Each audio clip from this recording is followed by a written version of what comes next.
Praise lord. దేవునికి మహిమ కలుగును గాక. కొండ మీద ప్రసంగములలో మరొక మాటను జ్ఞాపకం చేసుకుందాం. మరొక దినమును దేవుని మాటలు చాలా చాలా విలువైనవండి. దేవుడు తన శిష్యులను పిలుచుకొని కొండ మీదకి వెళ్ళి కొండ మీద చెప్తున్నటువంటి మాట ఏంటంటే, నోరు తెరిచి చెప్తున్నటువంటి మాట తన బోధలో చెప్తున్నాడు. ఎంత మంచి అటువంటి యొక్క మాటలు, విలువైన మాటలు. మనం ఇంతకు ముందు 2 మాటలు జ్ఞాపకం చేసుకుందాం. ఇప్పుడు 3వ మాటను జ్ఞాపకం చేసుకుందాం. అది ఏమనగా, ఇప్పుడు 3వ మాట 5వ వచనంలో కనిపిస్తూ ఉంటుంది. మత్తయి సువార్త 5వ అధ్యాయం 5వ వచనంలో దేవుడు చెబుతున్నటువంటి మాట చాలా మంచి మాటను చెబుతుంటున్నాడండి. అదేంటిదంటే, దేవుడు చెబుతున్నటువంటి మాట, స్వాతికులు ధన్యులు, వారు భూలోకమును స్వతంత్రించుకొందురు. స్వాతికులు ధన్యులు, వారు భూలోకమును స్వతంత్రం చేసుకుంటారని దేవుడు చెబుతున్నాడండి. ఎందుకనగా స్వాతికులు అనే విషయంలో పరిశుద్ధాత్మ దేవుడు చెబుతున్నటువంటి మాట చాలా విలువైనదని దేవుడు చెబుతుంటున్నాడు. సాత్వికము ఏంటిదంటే, దేవుడు మనతో మాట్లాడుతున్నటువంటి మాట జ్ఞానము కలిగిన వాని గురించి మాట్లాడుతున్నాడు. ఈ కొండ మీద ప్రసంగంలో 8 మాటలు, 8 ధన్యతలు చాలా చాలా విలువైనవి అని దేవుడు చెబుతుంటున్నాడు. చాలా విలువైనవి అవి. నిజం చెప్పాలంటే అవి చాలా చాలా విలువైనవి. ఆ విలువైన మాటలో 3వ మాట కూడా దేవుడు చాలా స్పష్టంగా దేవుడు చెబుతున్నటువంటి మాట మనం చూస్తున్నాం.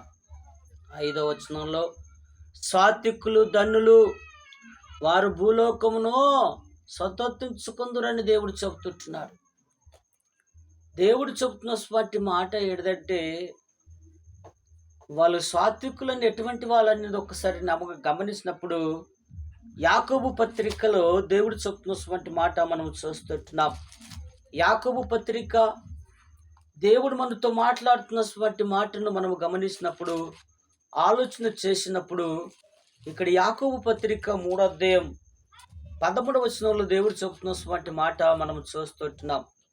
3వ అధ్యాయం 13వ వచనంలో దేవుడు చెప్తున్నటువంటి మాట మనము కనిపిస్తున్నారు. మీలో జ్ఞానమును వివేకములు గలవాడు, వాడు జ్ఞానముతో కూడిన సాత్వికము గలవాడై తన యజ్ఞ ప్రవక్తల వలన తన క్రియలను కనపరచవలెను.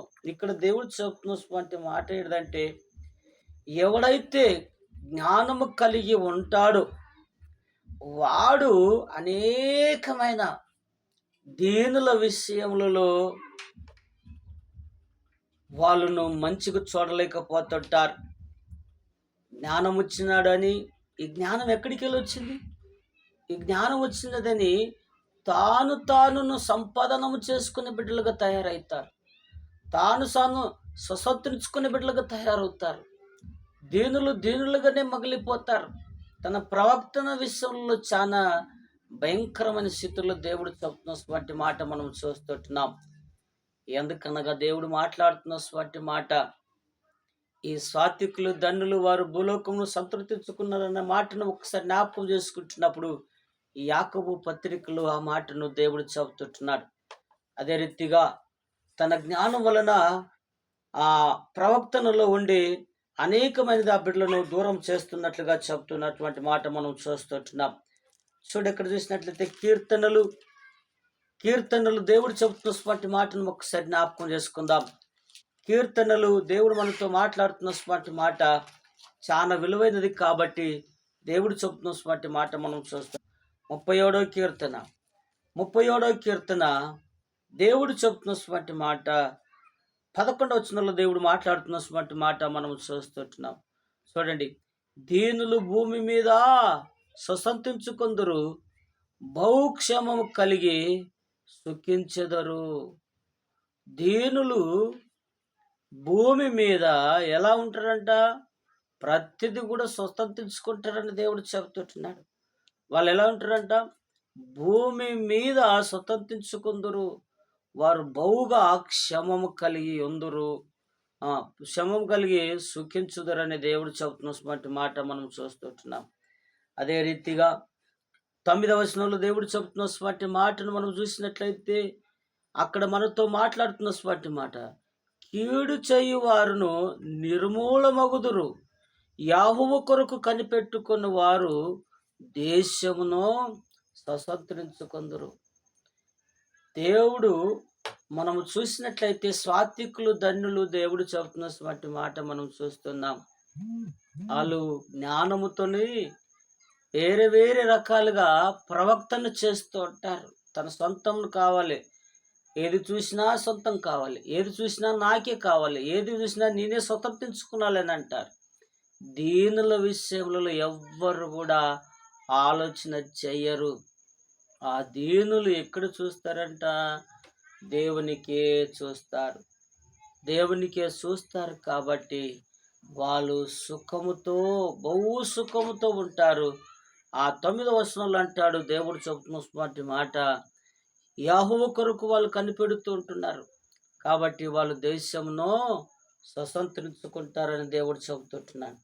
22వ వచనంలో దేవుడు చెబుతున్నటువంటి మాట మనం చూసినట్లయితే 22వ వచనంలో, యెహోవా ఆశీర్వాదము నొందిన వాడు భూమిని స్వతంత్రించుకుందురు. భూమిని స్వతంత్రించుకుందురు. ఆయన శాపించిన వారు నిర్మూలమగుదురు. ఇక్కడ 2 మాటలు దేవుడు మాట్లాడుతున్నాడు. దేవుడు మనకు మాట్లాడుతున్నటువంటి మాట, యెహోవా ఆశీర్వాదము నొందినవాడు భూమిని స్వతంత్రించుకుంటాడు, ఆయన శాపమును పొందినవాడు నిర్మూలమవుతాడని దేవుడు చెబుతున్నాడండి.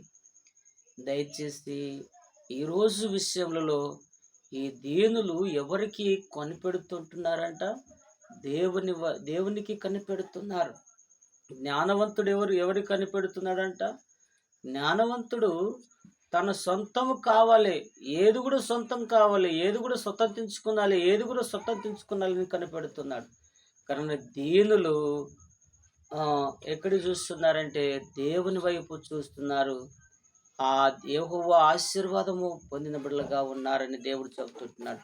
అందుకొరకే అంటున్నాడు ఆ 22వ వచనంలో, యెహోవా ఆశీర్వాదము నొందినవాడా భూమిని స్వతంత్రించుకుందని చెప్తున్నాడు. దేవుని వలన ఆశీర్వాదం పొందిన వాడు ఖచ్చితంగా స్వతంత్రించుకుంటాడు. నిజం.